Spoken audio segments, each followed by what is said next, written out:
from LeeCamp.net. Why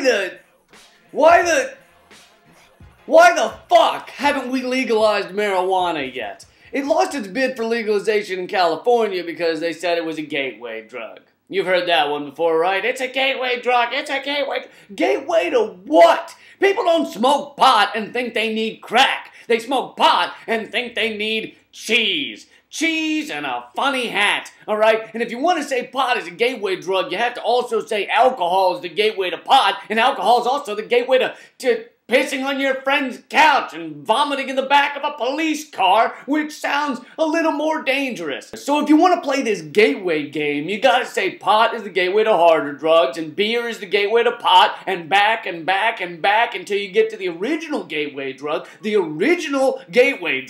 which was eating glue when you were 5 years old. You remember those giant buckets of paste in kindergarten? You eat enough of that shit, you get blackout intoxicated, you wake up 3 weeks later in a whorehouse in the Mariana Islands with your pants around your ankles and a tattoo of the situation on your ass, and everyone's calling you Crazy Carlos for some reason. I've seen it happen a million times. So if you're gonna do this fucking anti-liberty war on drugs, a war on our own people, if you're gonna do it, if you really want to do it, then you better start where the problem begins. You better ban paste and have a war on Elmer's. And if you do that, there's gonna be a black market for paste because people need stuff to make this world bearable. Even kindergartners know they need a way to make things seem alright just for a fucking minute. So if you make their glue illegal, they'll find another way to get it. And how many toddlers will have to get shot or jailed or stabbed or sell their kids into prostitution to afford their glue habit before we realize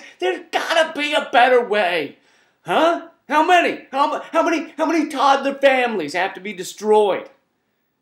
That's your moment of clarity from LeeCamp.net. Click the link here to watch me live on BBC's Newsnight debating former Tea Party candidate for governor of Nevada, Sharon Angle. Also, on the Moment of Clarity podcast this week, I talk with Sergeant Shamar Thomas, the hero of the viral video 1 Marine vs. 30 Cops. That interview is already up at LeeCamp.net or iTunes or the Android app or Stitcher. Thanks. No plans at all. Evil man's always transcending. Follow like sheep, swallow everything. Always simpletons or pretend.